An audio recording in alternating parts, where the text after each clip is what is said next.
Hello everyone, welcome back to the shop. Today I'm going to show you how to make small items profitable in your Etsy store or on your online business. Thanks for watching. Okay everybody, here we are at the workbench for yet another little talk here on business. So I get, we've been doing a lot of these blacksmithing business series. I hope you guys are enjoying that. Let me know what you're thinking of those series in the comment section, if you will. Me and my wife, we are really trying to put our best foot forward to take and help everybody out there as much as we can with some inspirational stuff on how to start succeeding at business on the online marketplace. And we plan on continuing that series much further into the future. But, you know, we love to hear feedback, so give us some feedback on that. So today we're going to be talking about how to turn small items into profitable items. The problem that you always face in business is quantity over quality. And you will always try to navigate that fine line. But I would pose to you, when you're first starting out, you need to focus on a quantifiable item first before you try to focus on quality items. And the reason why I say that is quantifiable items or quantity items will take and force you to get better at specific processes, whether it be drawing out tapers, punching holes, spreading a certain amount of material one way or the other, doing offsets, you name it, drilling, welding, whatever, bending, you get my point. So I would suggest to do quantity items first when you're first starting out. One of the first items that I got started with as a first quantity item that I tried doing was these little horseshoe nail hooks. They were a very profitable item as far as their profit per piece. I made pretty good money on those, but it took a lot of them to pay the bills, so that was the downside. That being said, well, how do you knock out the quantities in order to take and, you know, be able to eat something else besides soup beans? Well, it's pretty simple. I am a big fan of tooling, and as I've suggested in other videos, and I'll keep suggesting in all my videos, tool up for the work that needs to be done. Do not try to just make something work. Usually, just making something work is highly inefficient and therefore unprofitable to you as a starting out smith. So take the time to tool up if you can. If all you have is basic shop equipment, that's okay.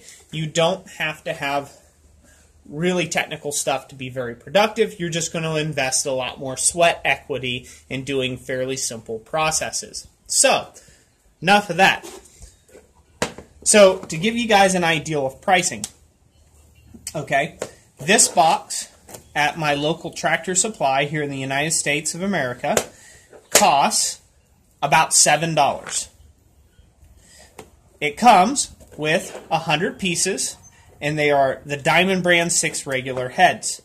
I'll put a link in the description of where you can find these at. Chances are you can find them anywhere you want, but you can go and look them up online, and you can get all the specifics on them and maybe find some different places. Maybe have bigger hooks or smaller, you know, nails, whatever that you make hooks at. Or you guys can find your local farrier, and they can probably hook you up with a ton of nails.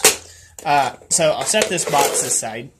So as you can see, there's not much to it. These come with a head. It's like a diamond type head, and then you just flatten that out, and you punch a hole in it. And then you can pretty much see where this is going. This portion here gets turned into your little hook. Maybe you put a little decorative twist in it, or whatever.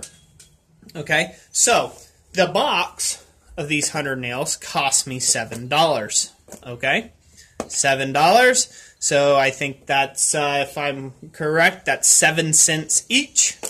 These little hooks cost. Okay, so that's how much I have in material into these hooks. And the way I always figured it is I probably had about 50 cents on top of that 7 cents a hook in things like a drill bit, you know, because you got to take an account for that, and maybe, you know, the heat that you use, rather you use the little propane torch or whatever, it doesn't require much, to take and turn this into a hook. So, you know, I figured about 50 cents a hook for that, so now we're at 57 cents cost. Once you add the tax fees and everything else for selling, it comes out to roughly about $1 per hook, give or take, depending on how cheaply you get them and all that business, of actual cost to make the hook. Okay? About $1. So if you were to sell this hook for $1, you're essentially breaking even. If you were to sell it for $1.50, well, you just made profit. You made 50 cents in profit per hook. Okay? So you can see where this is going. I personally sold these hooks for these small hooks I sold for $3, and then there was some large draft horse nail hooks. Both took about the same amount of time. Both were similar in cost. The draft horse nails, I made $5 a hook. And now that's not profit, that's including those costs of the nails and everything else like that adding into it. Okay? So it worked out roughly after everything was said and done. On the big nails, I would make about $2.50 a hook. On the small nails, since I was selling these at $3 a hook, I made, I want to say it was like $1.75 or something like that. It's been a long time. I don't quite remember all the math. But you say, good golly, man, that's a lot of hooks. And yes, you're right. That's a lot of hooks you're going to have to take and sell in order to make a living at it. So you got to have other things going at the same time. Okay?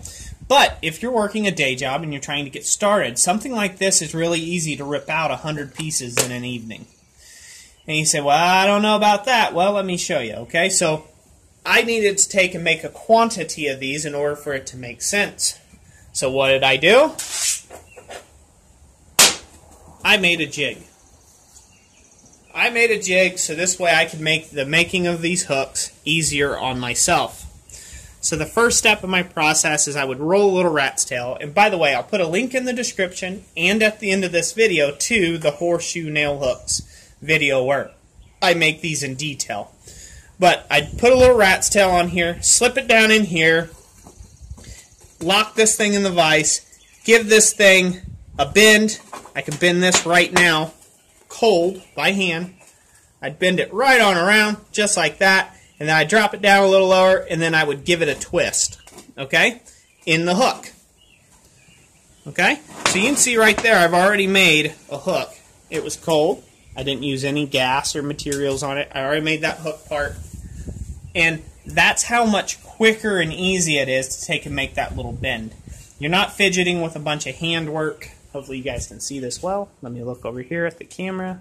Yeah, you guys can see that pretty good. I wasn't fidgeting around with a bunch of handwork, you know, and I could get them done pretty quick. So the other part of this process, hold on a second.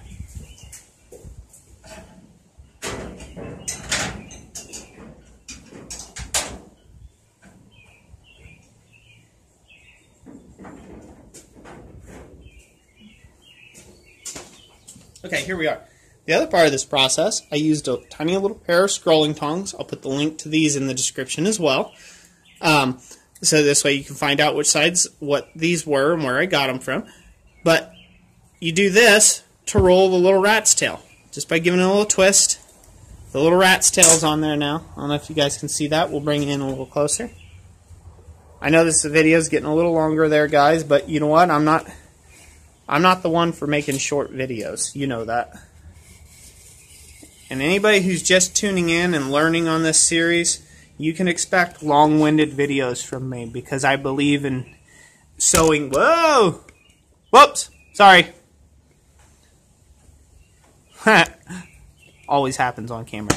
Anyways, like I was saying, anybody who's just tuning in, you can expect long-winded videos from me because I care about my community and I care that you guys understand what's going on. And I try to explain it in detail the best I can.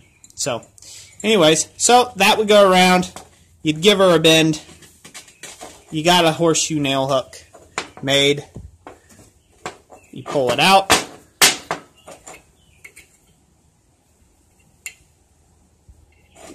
And you see I'm just doing this with hand pressure. So this doesn't take a lot of guys. Doesn't even take heat. So do this. So I got one done.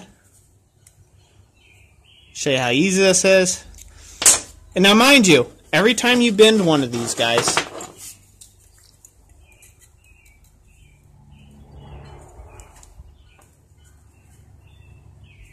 every time you bend one of these hooks, you just made $3.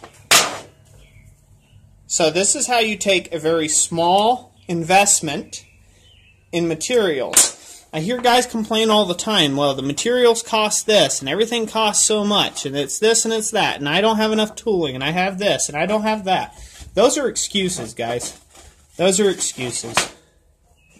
And there you go, another hook. So, and I will always say those are excuses.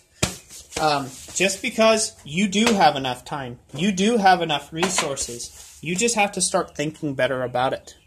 So, anyways, that's it for today, everyone. I'm going to raise this camera up. This is kind of some bad filming here, but you guys, you know me, you know I like you guys out there, and I'm just trying to take and get you all to, you know, understand what's going on here.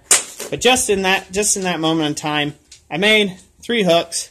Of course, they're not all the same. I wasn't focusing on that. I'm focusing on what I'm talking to you guys. But right there, I made $9.